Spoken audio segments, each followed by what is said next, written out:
बिस्मिल्लाहिर्रहमानिर्रहीम। अस्सलाम वालेकुम। हमारे चैनल में आप सबको बहुत खुश आमदीद। रमज़ान मुबारक के डेली के वज़ाइफ लेकर आपकी खिदमत में हाजिर हैं। हम रमज़ान मुबारक के दिनों के लिहाज से आपके लिए वज़ाइफ लेके आते हैं। अगर कोई शख्स किसी वजह से कमी पेशी या किसी मुकर्ररा दिन में बयान करदा कोई वजीफ़ा ना पढ़ सके तो वो किसी दूसरे दिन या किसी दूसरे वक्त में पढ़ सकता है।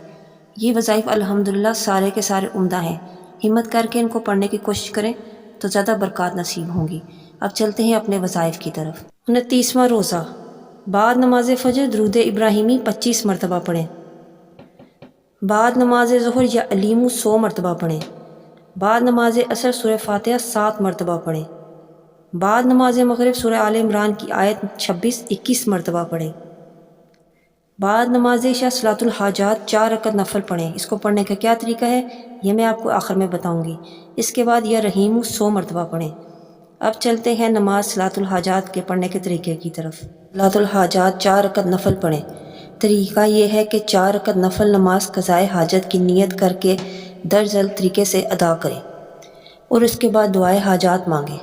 पहली रकत में सूरह फ़ातिहा सूरह इखलास के बाद 100 मरतबा आयत करीमा पढ़ें, ला इलाहा इल्ला अंता सुब्हानका इन्नी कुन्तु मिनज़ ज़ालिमीन। दूसरी रकत में सूरह फ़ातिहा सूरह इखलास के बाद 100 मरतबा ये आयत पढ़ें, रब्बी अन्नी मसानिया दुर्रु व अंता अरहमुर राहिमीन। तीसरी रकत में सूरह फ़ातिहा सूरह इखलास के बाद 100 मरतबा ये आयत पढ़ें, व उफ़व्विदु अमरी इलल्लाहि इन्नल्लाह बसीरुम बिल इबाद।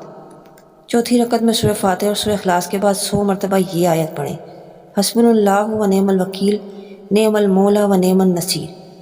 नमाज ख़त्म करके जो भी हाजत हो वो रब्बुल इज़्ज़त से मांगिए इंशाअल्लाह। ये थे 29वें रोज़े के तमाम वज़ाइफ। अल्लाह पाक हमारे तमाम वज़ाइफ और इबादत को कबूल और मंजूर फरमाए। मिलते हैं नेक्स्ट वीडियो में एक न्यू टॉपिक के साथ। अल्लाह हाफिज़।